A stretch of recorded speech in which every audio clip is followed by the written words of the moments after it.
ಜಿಲ್ಲೆಯ ಗೌರವಾನ್ವಿತ ಅಧ್ಯಕ್ಷರು ಆತ್ಮೀಯರು ಮಾಜಿ ಶಾಸಕರಾದ ಶ್ರೀಯುತ ನಿರಂಜನ್ ಕುಮಾರ್ ಅವರ ನೇತೃತ್ವದಲ್ಲಿ ಇವತ್ತು ಕಾಂಗ್ರೆಸ್ನ ಗೂಂಡಾಗಿರಿ ವರ್ತನೆಯನ್ನು ಖಂಡಿಸಿ ನಾವು ಈ ಪ್ರತಿಭಟನೆಯನ್ನು ಹಮ್ಮಿಕೊಂಡಿದ್ದೀವಿ. ಈ ಪ್ರತಿಭಟನೆಯಲ್ಲಿ ಭಾಗವಹಿಸಿರ್ತಕ್ಕಂಥ ರಾಜ್ಯ ಉಪಾಧ್ಯಕ್ಷರು, ಗೌರವಾನ್ವಿತ ಮಾಜಿ ಸಚಿವರು ಶ್ರೀಯುತ ಎನ್ ಮಹೇಶ್ ಅವರೇ, ಕೇಂದ್ರ ಪರಿಹಾರ ಸಮಿತಿ ಮಾಜಿ ಅಧ್ಯಕ್ಷರು ಶ್ರೀಯುತ ರಾಮಚಂದ್ರ ಅವರೇ, ಜಿಲ್ಲೆಯ ಪ್ರಧಾನ ಕಾರ್ಯದರ್ಶಿಗಳೇ, ನನ್ನೆಲ್ಲ ಬಂಧು ಭಗಿನಿಯರೇ, ತಾವೆಲ್ಲರೂ ಮಾಧ್ಯಮದ ಮುಖಾಂತರ ಗಮನಿಸಿರ್ತೀರಿ. ಏನು ದೆಹಲಿಯಲ್ಲಿ ಜಿಲ್ಲೆಗಳ ಪಕ್ಷ ವಿದ್ಯಾರ್ಥಿಗಳ ನೆಪವೊಡ್ಡಿ ಪ್ರತಿಭಟನೆ ಮಾಡ್ತಿರೋದು ತಾವೆಲ್ಲ ಗಮನಿಸಿದ್ದೀರಿ ಮಾಧ್ಯಮದಲ್ಲಿ.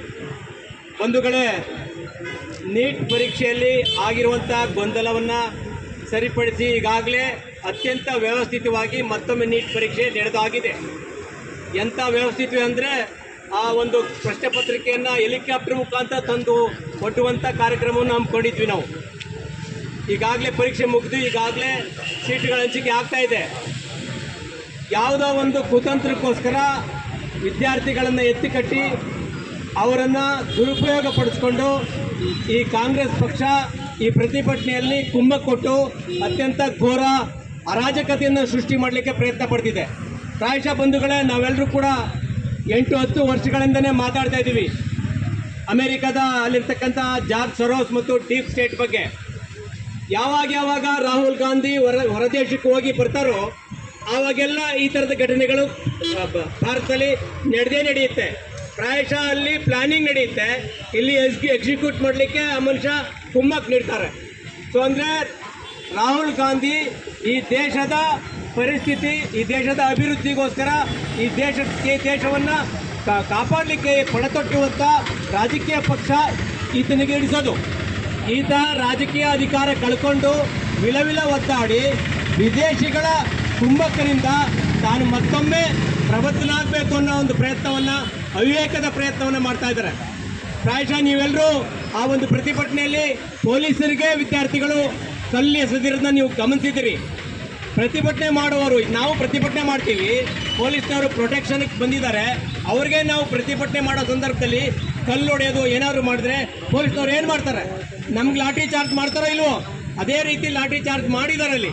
ಆದರೆ ನಿಮ್ಮ ಗಮನದಲ್ಲಿರಲಿ, ಲಾಠಿ ಚಾರ್ಜಲ್ಲಿ ಗಾಯಗೊಂಡಂಥ ಸುಮಾರು 30ಕ್ಕೂ ಹೆಚ್ಚು ವಿದ್ಯಾರ್ಥಿಗಳ ರೂಪದಲ್ಲಿದ್ದವ್ರನ್ನ ಚಿಕಿತ್ಸೆಗಾಗಿ ಕರ್ಕೊಂಡೋದಂಥ ಸಂದರ್ಭದಲ್ಲಿ ಅವರನ್ನು ಐ ಡಿ ಕಾರ್ಡು ಮತ್ತು ಅವರ ಆಧಾರ್ ಕಾರ್ಡ್ ಕೇಳಿದಾಗ ಅದರಲ್ಲಿ 25 ಜನ ಪಲಾಯನ ಮಾಡಿದ್ದಾರೆ. ಯಾಕೆಂದರೆ ಅವರು ವಿದ್ಯಾರ್ಥಿಗಳೇ ಅಲ್ಲ, ಅವರು ವಿದ್ಯಾರ್ಥಿ ವೇಷದಲ್ಲಿ ಇದ್ದಂಥ ಗೂಂಡಗಳು. ಇದ್ರ ಉದ್ದೇಶ ಏನು? ಇದರ ಉದ್ದೇಶ, ಇದ್ರ ಹಿಂದಿನ ಕುಮ್ಮಕ್ಕು ಯಾರ್ದು? ಕಾಂಗ್ರೆಸ್ನ ಗೂಂಡಾಗಿರಿ ವರ್ತನೆ ಮುಂದಿನ ಭವಿಷ್ಯವನ್ನು, ಈ ದೇಶದ ಭವಿಷ್ಯನ ಬರುವಂಥ ವಿದ್ಯಾರ್ಥಿಗಳಿಗೆ ಮಾನಸಿಕವಾಗಿ ತುಂಬಿ ಅವರ ಬದಲಾವಣೆ ಮಾಡಲಿಕ್ಕೆ ಪ್ರಯತ್ನ ಪಡ್ತಾರೆ. ಅಂದರೆ ಈ ದೇಶದ ಉದ್ಧಾರ ಮಾಡಲು ಹೆಜ್ಜೆ ನೀಡ್ತಿದ್ದಾರೆ ಕಾಂಗ್ರೆಸ್ನವರು. ತಾವೆಲ್ಲ ಗಮನಿಸಿರಿ, ಈ ಒಂದು ನೀಟ್ ಪರೀಕ್ಷೆ ಅತ್ಯದ್ಭುತವಾಗಿ ಯಶಸ್ವಿಯಾಗಿ ನಡೆದಿದೆ. ಸೀಟ್ಗಳು ಕೂಡ ಹಂಚಿಕೆ ಆಗ್ತಾ ಇದ್ದಾವೆ. ಇನ್ನೇನು ಜೊತೆಗೆ ಈಗ ಇದಕ್ಕೆ ಬೆಂಬಲ ಕೊಡುವಂಥ ವ್ಯಕ್ತಿಗಳನ್ನು ನೀವು ಗಮನಿಸಿ. ಸೋನಮ್ ವಾಂಗ್ಚುಕ್ ಅವನು ಆ ಲಡಾಖ್ನಲ್ಲಿ 2-3 NGOಗಳು ನಡೆಸ್ತಿದ್ದ. ತಾವೆಲ್ಲರೂ ಓದಿರ್ಬೋದು ಮಾಧ್ಯಮದಲ್ಲಿ. ಫಾರಿನ್ ಕಾಂಟ್ರಿಬ್ಯೂಷನ್ ರೆಗ್ಯುಲೇಟರಿ ಆಕ್ಟ್ ಪ್ರಕಾರ ಅವನಿಗೆ ಟೈಟ್ ಮಾಡಿದ್ದಾರೆ. ಅವನು ವಿದೇಶಿ ಫಂಡ್ ಬರ್ದಂಗೆ ಮಾಡಿದ್ದಾರೆ. ಈ ವಿದೇಶಿ ಫಂಡು NGOಗಳಿಗೆ ಏನು ಬರ್ತಿತ್ತು ಆ ದುಡ್ಡನ್ನ ದುರುಪಯೋಗ ಪಡಿಸ್ಕೊಂಡು ತನ್ನ ಸ್ವಾರ್ಥಕ್ಕಾಗಿ ಬಳಸ್ಕೊಳ್ಳೋದನ್ನ ಕಡ್ಡಾಯವಾಗಿ ನಿಲ್ಲಿಸಿದ ಕಾರಣ ಕೇಂದ್ರ ಸರ್ಕಾರದ ವಿರುದ್ಧ ಅವನು ಆಕ್ರೋಶಗೊಂಡಿದ್ದಾನೆ. ಅದಕ್ಕೋಸ್ಕರ ಈ ನೆಪದಲ್ಲಿ ವಿದ್ಯಾರ್ಥಿಗಳಿಗೆ ಬೆಂಬಲಿಸುವಂಥ ನಾಟಕ ಆಡ್ತಾ ಇದ್ದಾನೆ. ಒಂದು. ಎರಡನೇದಾಗಿ ಈಗ ನಮ್ಮ ಕರ್ನಾಟಕದಿಂದನೂ ಪ್ರಕಾಶ್ ರಾಜ್ ಹುಚ್ಚ ಹೋಗಿದ್ದಾನೆ. ಅವನು ಯಾವ ಗ್ಯಾಂಗಲ್ಲಿದ್ದ? ಬುರ್ಡೆ ಗ್ಯಾಂಗಲ್ಲಿದ್ದ. ಧರ್ಮಸ್ಥಳದ ಘಟನೆಗಳನ್ನು ನೀವು ಎಲ್ಲ ನೋಡಿರ್ಬೋದು. ಆ ಬುರ್ಡೆ ಗ್ಯಾಂಗ್ ಸಪೋರ್ಟ್ ಮಾಡ್ತಿದ್ದವನು. ಈ ಥರ ಯಾವಾಗ ಸನ್ಮಾನ್ಯ ನರೇಂದ್ರ ಮೋದಿ ಅವರ ಅದ್ಭುತ ಆಡಳಿತವನ್ನು ಸಹಿಸಲಾರದೆ ಅವರ ವಿರುದ್ಧ ಏನು ಹೊಟ್ಟೆ ಕಿಚ್ಚಿಗೋಸ್ಕರ ಮೊಟ್ಟೆ ಕೋಳೆಗಳು ಈ ಒಗ್ಗೂಡ್ತಾ ಇದ್ದಾರೋ ಅವರೆಲ್ಲರ ಬಗ್ಗೆ ಈ ದೇಶದ ಜನತೆ, ಈ ದೇಶದ ಸನ್ಮಾನ್ಯ ನಾಗರಿಕ, ಈ ದೇಶದ ಭವಿಷ್ಯವನ್ನು ಬರುವಂಥ ವಿದ್ಯಾರ್ಥಿಗಳು ಗಮನಿಸಬೇಕು. ದಯಮಾಡಿ ಈ ಕಾಂಗ್ರೆಸ್ನ ಗೂಂಡಾ ವರ್ತನೆಯನ್ನು ನೀವು ಅರ್ಥ ಮಾಡಿಕೊಂಡು ಅವ್ರಿಗೆ ಖಂಡಿಸಬೇಕು. ಈ ಕಾರಣಕ್ಕಾಗಿ ಬೆಂಗಳೂರಲ್ಲಿ ಭಾರತೀಯ ಜನತಾ ಪಾರ್ಟಿ ಪ್ರತಿಭಟನೆ ಮಾಡುವಂಥ ಸಂದರ್ಭದಲ್ಲಿ ನಮ್ಮ BP ಹರೀಶ್ಗೆ ಮೊಟ್ಟೆಲಿ ಹೊಡೆದಿದ್ದಾರೆ ಕಾಂಗ್ರೆಸ್ನವರು. ಹಾಗಾದರೆ ಇಲ್ಲಿ ಕಾಂಗ್ರೆಸ್ನವರು ಎಲ್ಲೇ ಪ್ರತಿಭಟನೆ ಮಾಡಿದ್ರೆ BJPಯವರು ಮೊಟ್ಟೆ ಹೊಡೆದ್ರೆ ಏನಂತೀರಿ ನೀವು ಸಾಮಾನ್ಯ ನಾಗರಿಕರು ಅಥವಾ ಪೊಲೀಸ್ ಇಲಾಖೆಯವರು? ಇದು ಪ್ರತಿಭಟನೆ ಸ್ವರೂಪನ ಹತ್ತಿಕ್ಕೋ ಪ್ರಯತ್ನವನ್ನು ನೀವು ಗಮನಿಸಿ. ಈ ಒಂದು BK ಹರಿಪ್ರಸಾದ್ ನೇತೃತ್ವ ಇರತಕ್ಕಂಥ ಕಾಂಗ್ರೆಸ್ಸು ಯಾವತ್ತೂ ಗೂಂಡಾಗಿರಿ ಸಂಸ್ಕೃತಿಯನ್ನು ಬೆಂಬಲಿಸುತ್ತೆ. ಇದನ್ನು ಅರ್ಥ ಮಾಡಿಕೊಂಡು ಸನ್ಮಾನ್ಯ ನಾಗರಿಕರು ಈ ಕಾಂಗ್ರೆಸ್ನ ಈ ದೇಶದಲ್ಲಿ ಬಗ್ಗು ಬಡಿಯುವ ಪ್ರಯತ್ನ ಈ ರಾಜ್ಯದಲ್ಲೂ ಆಗಬೇಕು ಬಂಧುಗಳೇ. ಹಾಗಾಗಿ ಇವತ್ತು ಅದನ್ನು ಖಂಡಿಸಿ ಸನ್ಮಾನ್ಯ ನಿರಂಜನ್ ಕುಮಾರ್ ನೇತೃತ್ವದಲ್ಲಿ ಈ ಪಚ್ಚಪ್ಪ ಸರ್ಕಲ್ ಪ್ರತಿಭಟನೆ ಮಾಡ್ತಾ ಇದ್ದೀವಿ.